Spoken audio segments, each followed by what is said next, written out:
As Trump rejects Iran's plan, Mojtaba may be sending a message of revenge at home too, with Tehran executing a man accused of spying for the CIA and Mossad. A major revelation has followed reports of alleged Iranian-linked spies inside Israel's military, adding fresh heat to the shadow war between Tehran and Tel Aviv. Exposed. What Mojtaba's Iran appears to have done to a man accused of spying for the US CIA and Israel's Mossad is now being cast as both punishment and deterrent. Tehran has taken big action over allegations of sharing sensitive scientific and satellite-related information, just as Iran also hints at new types of warfare in its confrontation with adversaries. Iran has reportedly executed a man convicted of spying for Israel's Mossad and the US CIA, according to Iranian judiciary-linked reporting cited by Reuters and other outlets. The revelation came just days after Israel said it had uncovered alleged Iranian espionage activity involving its own personnel, adding to the wider intelligence war between the two sides. The man was identified as Erfan Shakourzadeh, who Iranian media said had worked at a scientific organization involved in satellite-related activity. Iranian authorities alleged that Erfan was involved in satellite work and had shared classified scientific information with foreign intelligence services. The Times of Israel and other outlets reported the execution, citing Iran's judiciary news outlet Mizan. Rights groups identified Shakourzadeh as a 29-year-old aerospace engineering graduate, a detail repeated across several reports on the case. Human rights reporting says he was arrested last year and forced into a confession, though Iranian authorities presented the case as a proven espionage conviction. The execution was reported just a day after Mojtaba Khamenei was said to have briefed Iran's military chief, placing the case in the middle of an already tense security moment. 3 Israeli soldiers and 1 civilian have been indicted for allegedly spying for Iran. The charges were filed on May 8 as tensions continue to rise across the Middle East.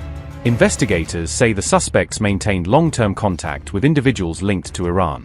Authorities claim the communication continued over an extended period. The case was reported by the Times of Israel on May 8 amid fresh ceasefire violation claims in the region. The revelations have added to growing security concerns inside Israel. Reports say the 3 soldiers were already in touch with their alleged handler before joining the military. The suspected links reportedly began prior to their enlistment in the IDF. A joint statement by the IDF, Shin Bet, and Israel police said the accused were minors at the time. Security agencies confirmed the contacts allegedly began when the suspects were underage. Authorities allege the soldiers knowingly carried out espionage activities for Iranian handlers. The suspects are accused of acting with full awareness during the operations. Investigators claim the soldiers passed sensitive information and photographs to Tehran. The alleged intelligence sharing is now at the center of the probe. The accused allegedly shared images of an Israeli Air Force technical training school. Officials say the photographs were sent while the soldiers were undergoing training there. Suspects are also accused of documenting train stations, shopping centers, and CCTV locations. Authorities believe the information could have been used for surveillance purposes. Security agencies say the handler allegedly instructed the suspects to purchase weapons. The investigation is now examining the extent of the alleged operational plans. The head of Iran's Armed Forces Unified Command, Ali Abdullahi, met Supreme Leader Mojtaba Khamenei for a high-level security briefing in Tehran, Iranian media reported. Khamenei used the meeting to issue new guiding measures to the military leadership, outlining how to pursue ongoing and future military operations and how to firmly confront Iran's adversaries. These directives included instructions on the conduct of operations against enemies and on strengthening Iran's posture against perceived threats from the United States and Israel. Abdullahi said after the meeting that Iran's armed forces are ready to confront any action by the American Zionist enemies, warning that any error by them would draw a swift, severe, and decisive response. Major General Abdullahi said in this report that the units of the Islamic fighters, in terms of combat morale, defensive and offensive readiness, strategic plans, and the equipment and weapons required to confront the hostile actions of the American and Zionist enemies, are at a high level of preparedness. And in the event of any strategic miscalculation, aggression, or attack by them, they will respond swiftly, forcefully, and with great power.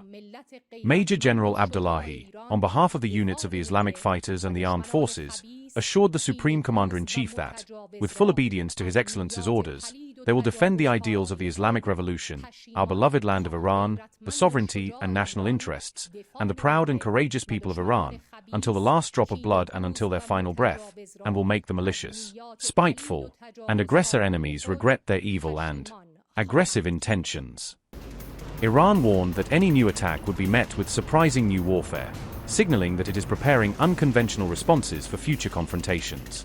Army spokesman Brigadier General Amir Reza Akraminia said Tehran is working on new types of warfare, hinting at evolving tactics and capabilities without giving technical details. He added that future conflicts may expand into new domains beyond what Iran's adversaries currently expect, suggesting operations could go beyond traditional land, air, and sea battles. Akraminia claimed Iran could catch its adversaries off guard in future battles, implying surprise methods or weapons could be used if hostilities resume. He also warned that countries backing sanctions on Iran may face difficulties crossing the Strait of Hormuz, underlining Tehran's leverage over this key choke point for global oil shipments.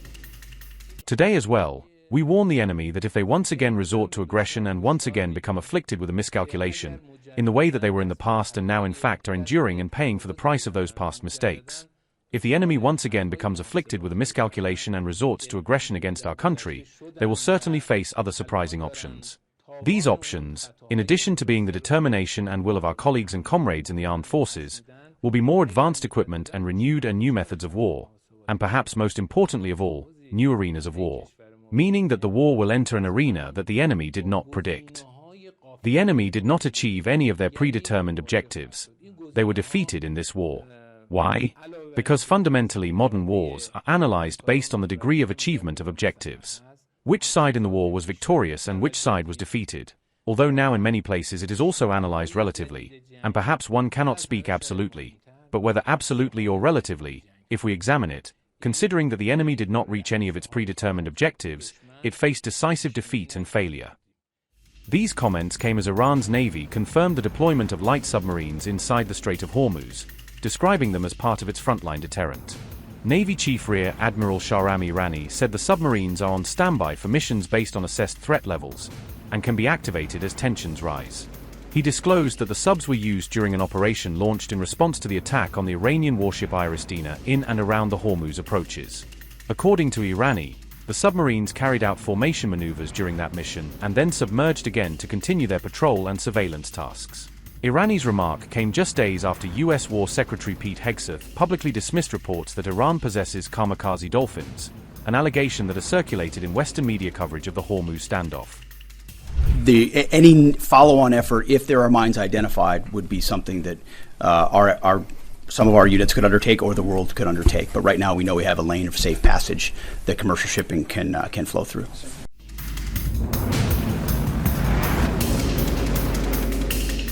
Iran's IRGC has issued a sharp warning against any attacks on the nation's oil tankers or commercial vessels, framing them as a red line in the ongoing standoff with the United States.